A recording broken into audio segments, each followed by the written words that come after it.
Hi, welcome back to Falling Down Garage. This is going to be the beginning of the not painting,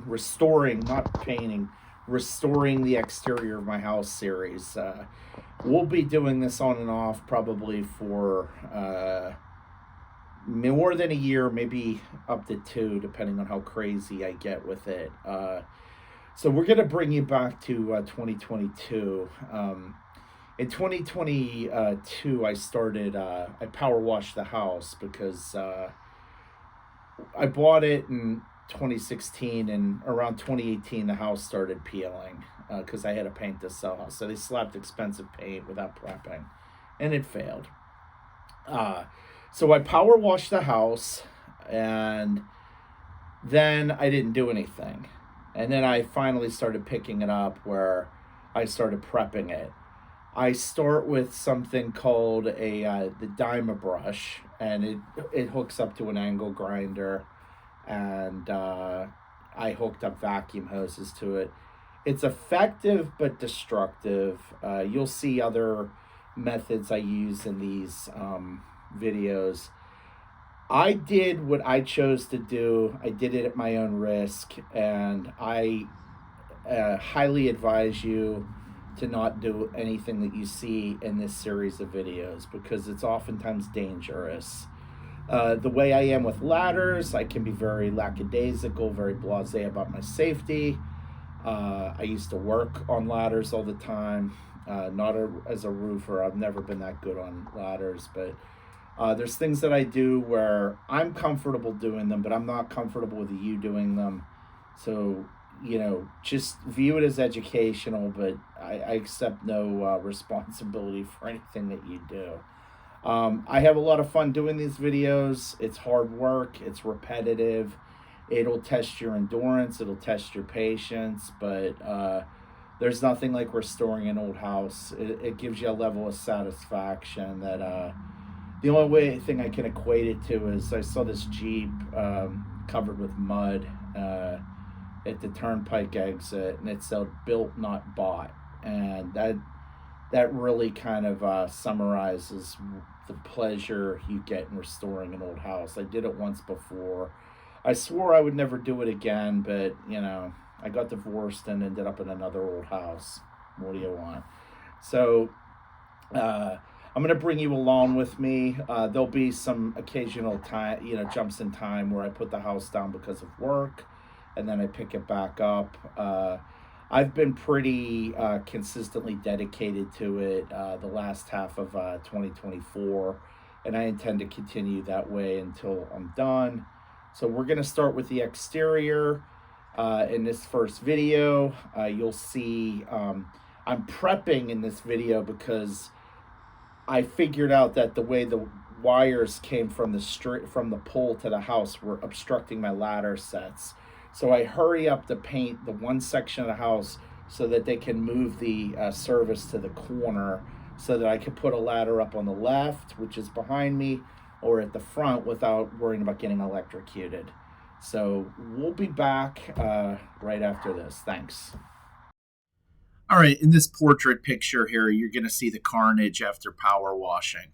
It does just enough to get you moving on the job, but it by no means gets you ready for paint. So you've been warned. All right, so you're going to start to see me talk about the Diamabrush attachment. Here it is.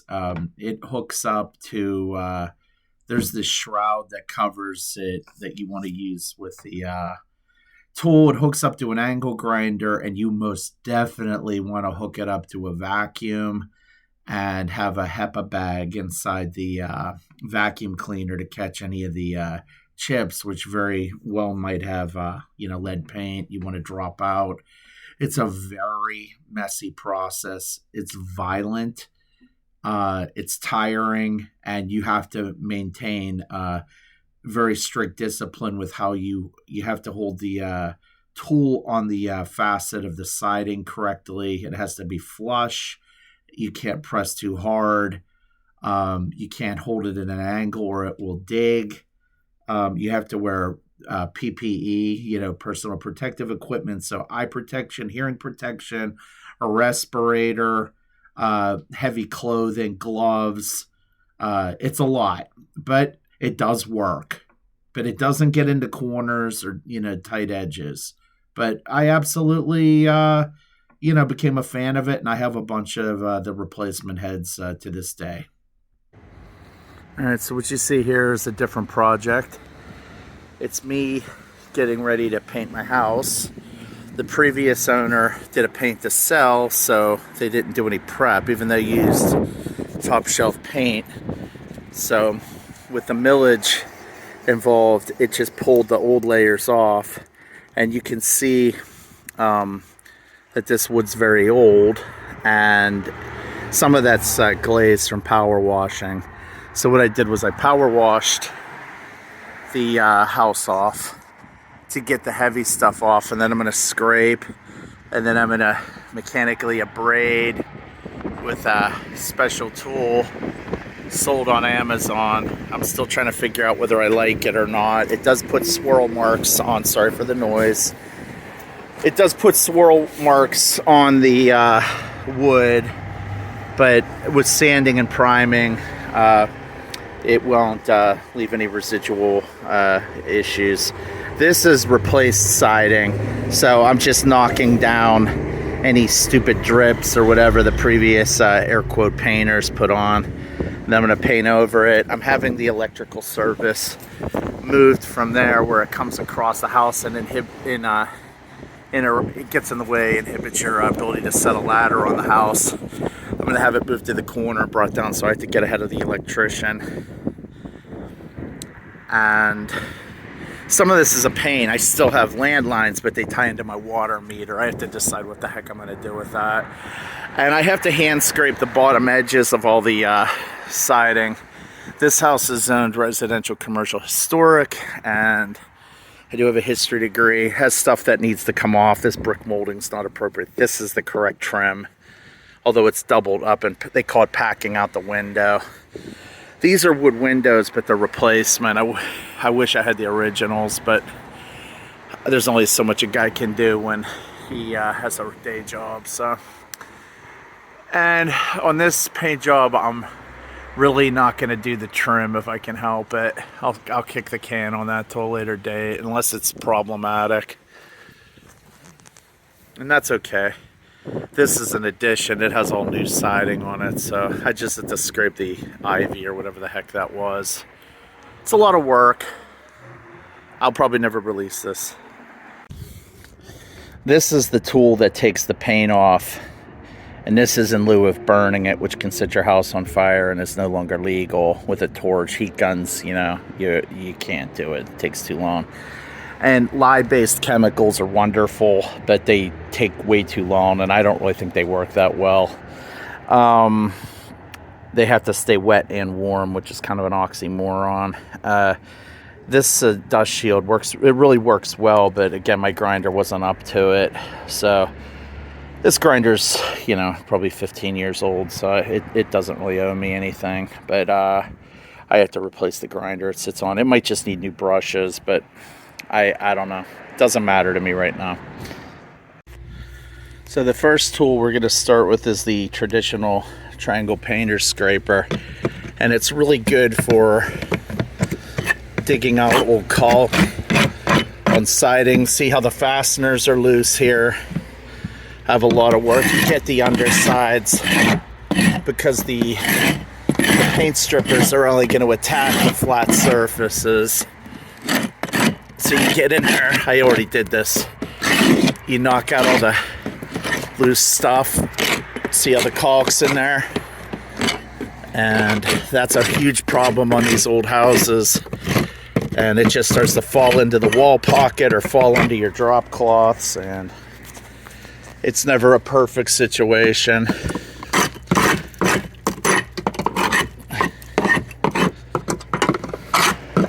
I used to do this for a living.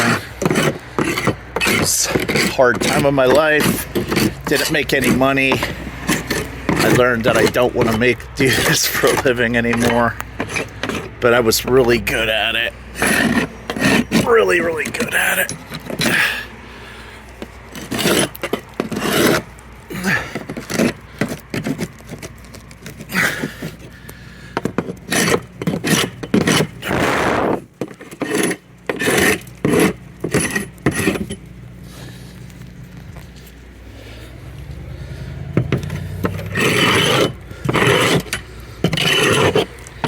See how the stuff just falls off?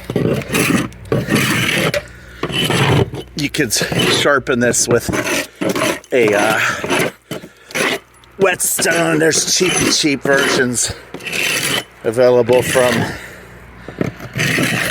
that Chinese tool chain, and they work fine. See, there's old great stuff foam installation there, which I'm gonna have to figure out. I'm probably gonna drop a piece of trim and scribe it, because I'm told that I've light leaks into the house. This is really horrible. This flashing shouldn't be here. Let's see together what's behind it. Oh dear Lord, I'll trim it out. I'll figure something out. Good God Almighty. I'm glad I'm still young enough to do this stuff. Although I probably wish I wasn't by the end.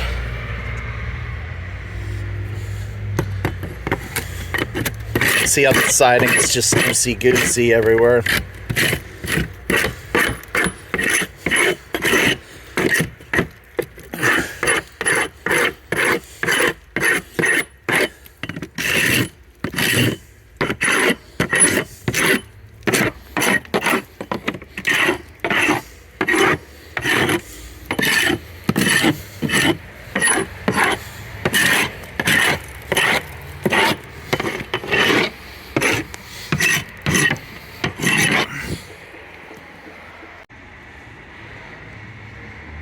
Another tool that you can use for getting into the cracks on the side, I already scraped this out, is the ubiquitous 5-in-1, and you also can use it if you see lips to push scrape like you see here, and you're more likely to gouge the wood, but it has its uses.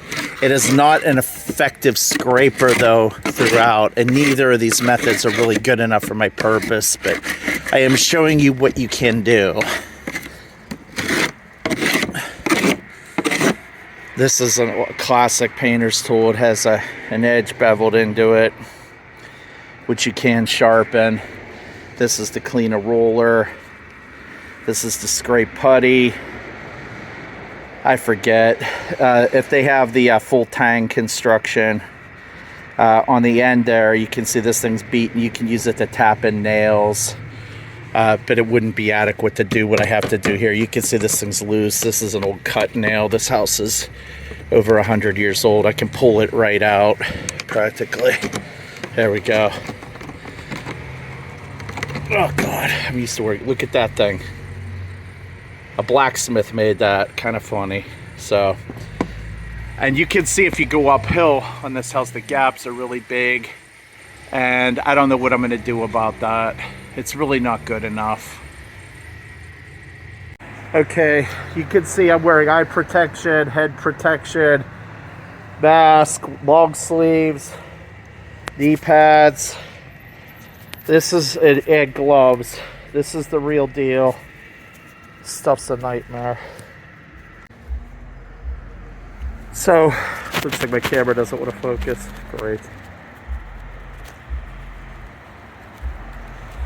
So this tool here, it's a two-part tool. So it has the blade, and then they recommend the attachment, and I can't agree more because it helps shield the dust from you and wood. It does take a layer of the wood off, and then I cobble it together. This is something I've been doing for a long time with vacuum hose. It's not running into that one, it's running into this one, and I have a HEPA bag in it, but you can see the combination of paint chips and the outer layer of the wood. It does really resurface it. I still have to chase it on the inside edges, but good God Almighty, does this thing work better than any kind of conventional abrasion. The sanding wheels are pale in comparison to this, and they're very good in other applications, but I couldn't conceive getting this done without this tool. And to be honest with you, it's actually faster than burning the paint is, if that's at all possible. And I used to do that 20 years ago with pool scrapers and a propane torch, and this is faster than that. And you don't have to worry about catching a house on fire, hopefully. let you know when I'm done. Houston, we have a problem.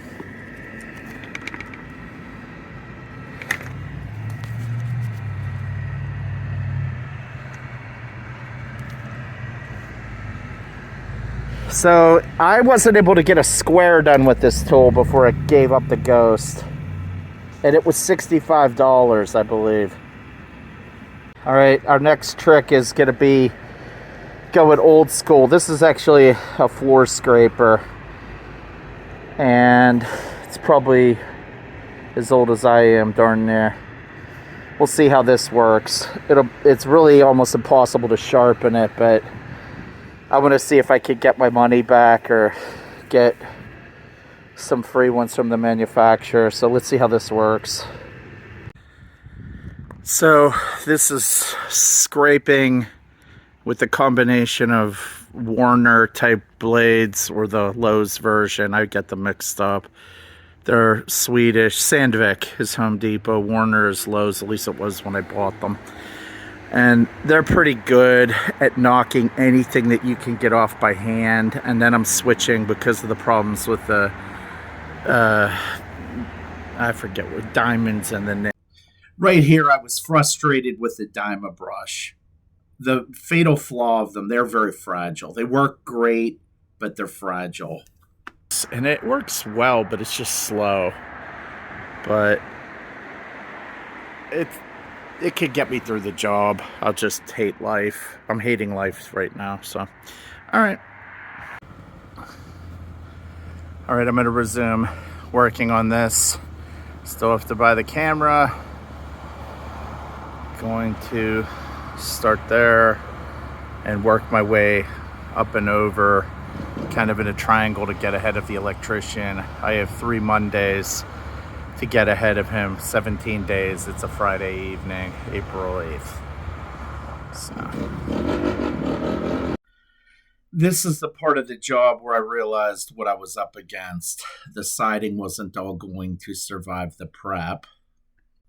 And when you're running a flapper wheel that welders use to clean up their welds on a angle grinder on a vertical surface, the rotational inertia makes it want to twist around and rip your hand up. And I got very lucky that I had 10 fingers after this day. It's very dangerous, and work at your own risk. Here's more siding that decided to give up the ghost. And these are issues that I still have to address in places. So you can see here that I'm focusing on making a backwards capital letter L. So down the right side and then across at the bottom for the electrical feed to go back in where the panel is. So here's the left front corner. What I really regret about the power washing is you can't do the whole house in one shot. You have to pick a side and work on it. So the front to this day in 2024 still hasn't been done. Despite the multiple ladders on the house, I'm the only one that was doing anything on it. I just have different height ladders to reach different areas quickly. And here's the right front corner. Credit to Mom of Mom Cooks and Gardens for keeping up with the gardening. So despite how terrible the siding looks on the house, she always works hard to make sure that the garden looks great. And I always appreciate that. So if you look at the house from the right elevation, you can see that it was built in 3 stages. The left, which is the front third, that's the original part of the house. Then the middle third was the first addition. And then the back third to the right, that was the last addition. And the siding varies. It goes from clappered on the older portions to taper sawn on the later portions. The paint is worse on the older sections, but it's easier to fix, ironically. Here is the house from the back left corner, and thankfully I can say in 2024 a lot of progress has been made, at least on the left elevation. So if you look at the porch, the siding is taper sawn. And when they painted it, they didn't really bother to prime it. And the paint is very thin, but it's failing.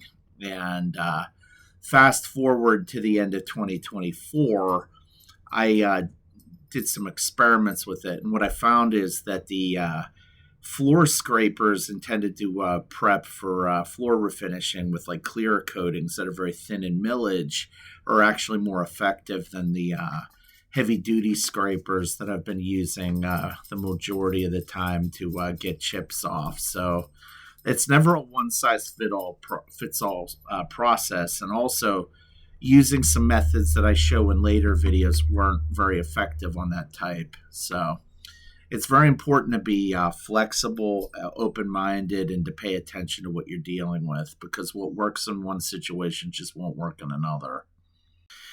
This here isn't the house. This is a 1964 Corvair convertible that I bought back during COVID. And I had one when I was young and I got rid of it.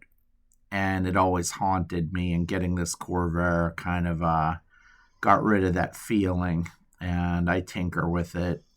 I still haven't got it on the road, but I will absolutely get it on the road in 2025. You'll see it in future videos. Do the same thing with like paintings, like not. Do you know what I know? I mean, sorry.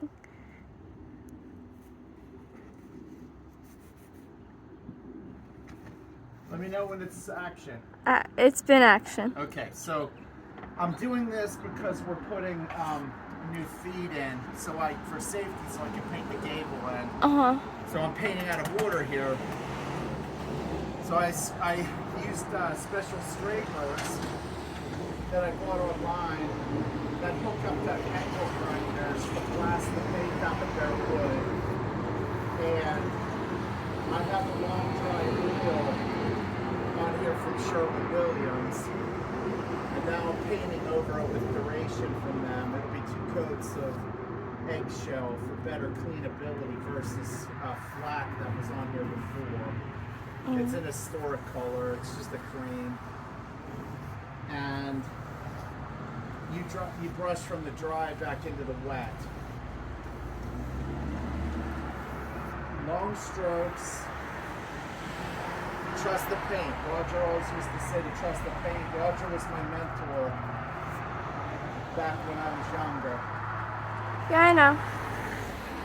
I met him before I met your mommy.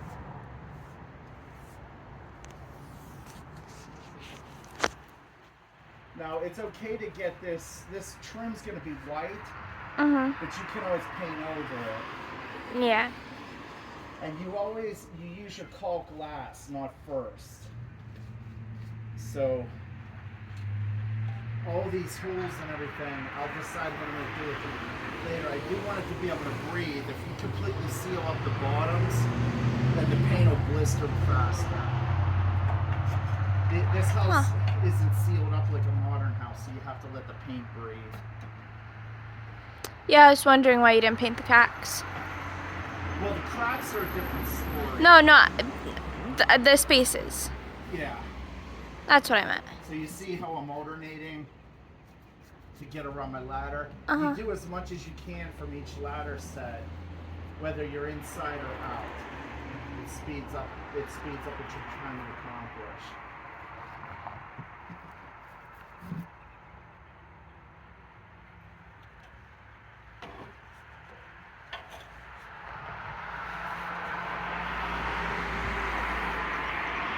Most of the people that paint houses on this street, they spray, and that's fine. It gives you a different look. It kind of fills in the imperfections better, but that isn't what I'm shooting for here. I want this house to hold up, but I want it to look authentic. Also, when you spray, depending on the conditions, the paint actually starts drying before it hits the substrate. The substrate is a fancy word for the painting surface. And it sometimes can affect the longevity of the paint. Nothing's perfect. It's certainly faster if you're trying to do things quickly to be productive and make it look things to hold up. I still am a believer of the old methods. All right. High work is not I work. So you can get away with more. Even though I took this down to bare, there's 50 coats of paint up here, but you can't really tell unless you're up on a ladder. Yeah. So, I'm gonna drop down. I'll probably get one more ladder position out of this. Then I'm gonna have to take the 32 foot out and swap into 20. So next Monday, the electrician's gonna put a 200 amp service on the house. The meter's gonna get replaced. That feed is gonna get replaced. This connection here is gonna come to the house here, so it doesn't obstruct my ladder sets when I'm working on the house. Or for your future husband down the road. I was teasing. You could see, why don't you film all the sawdust? That's from when I was doing prep earlier, before you came over today. Sawdust. Before? All the way up there. You have a question? I know. So as I'm editing, I was looking for the next video, and I realized there wasn't one, and I asked myself why. Well, this is why. This was the first fire I took as a public adjuster when I opened my own business instead of working for other people, so I was preoccupied with this. Okay, this isn't the best pick, but ultimately this is where we stopped for this phase of the paint job. We got the electrical service put on. At this point, I could put a ladder up against the left elevation without worry of being electrocuted.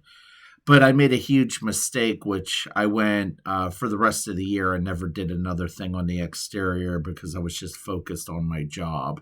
So you can't do that when you're restoring a house. You have to find time for it. Thus concludes the end of the first episode of Restoring the Exterior of the House. If you want more of this content, like and subscribe for more. I really appreciate you watching. Thank you.